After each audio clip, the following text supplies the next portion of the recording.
തൊണ്ടിമുതൽ കേസിൽ ആന്റണി രാജുവിന്റെ ശിക്ഷ റദ്ദാക്കണമെന്ന അപ്പീലിലെ വാദം പൂർത്തിയായി. ഇതിലൊരു ഗൂഢാലോചന നടന്നിട്ടുണ്ടെങ്കിൽ സീനിയർ അഭിഭാഷകനെ പ്രതിയാക്കാഞ്ഞത് എന്തുകൊണ്ടെന്ന് കോടതി ചോദിച്ചു. കേസ് വിധി പറയാനായി മാറ്റി. ഗോപിക അരവിന്ദ്, ഗോപിക, വിധി പറയാനായി ഇന്നത്തേക്കാണ് മാറ്റിയത്. ഇന്നെന്തൊക്കെയാണ് കോടതിയിൽ ഉണ്ടായത്? ഈ ആന്റണി രാജുവിന് ശിക്ഷ റദ്ദാക്കണമെന്നായിരുന്നു അപ്പീലിലെ പ്രധാന ആവശ്യം. ആ ആവശ്യത്തിലാണ് ഇന്ന് വാദം പൂർത്തിയായിട്ടുള്ളത്. പ്രോസിക്യൂഷൻ ഇന്നലെ തന്നെ കോടതി കഴിഞ്ഞ ദിവസം ഈ വാദം എടുത്ത സമയത്ത് തന്നെ കോടതി ചില ചോദ്യങ്ങൾ ചോദിച്ചിരുന്നു. അതായത് ആന്റണി രാജുവാണ് ഇത്തരത്തിൽ ഈ തിരിമറി നടത്തിയത് എന്നതിന് എന്താണ് തെളിവ് എന്നുള്ളത് കോടതി ചോദിച്ചിരുന്നു. ഇതുമായി ബന്ധപ്പെട്ട് പ്രോസിക്യൂഷൻ ഇന്നലെ മറുപടി നൽകുകയും ചെയ്തിരുന്നു. പ്രത്യക്ഷത്തിൽ ആന്റണി രാജു തന്നെയാണ് ഈ തിരിമറി ചെയ്തിട്ടുള്ളത്. എന്നാൽ ഇന്നും കോടതി അത്തരത്തിലുള്ള കാര്യങ്ങൾ ആവർത്തിക്കുകയാണ് ഉണ്ടായത്.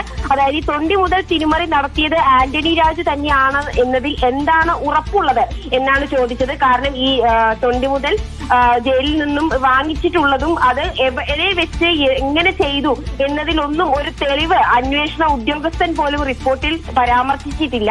അപ്പോൾ എങ്ങനെയാണ് ആന്റണി രാജുവാണ് ഇത്തരത്തിലുള്ളൊരു കൃത്രിമം നടത്തിയത് എന്നതിന് എന്താണ് തെളിവുള്ളത് എന്നാണ് ഇന്നും കോടതി. ആന്റണി രാജുവിന് ആശ്വാസം പകരുന്ന ചോദ്യങ്ങളാണ് കോടതിയിൽ നിന്നുണ്ടായത്. എന്തായാലും വാദം പൂർത്തിയാക്കിയിരിക്കുന്നു, വിധി പറയാനായി മാറ്റിയിരിക്കുന്നു. ഗോപിക അരവിന്ദാണ് വിശദാംശം നൽകിയത്.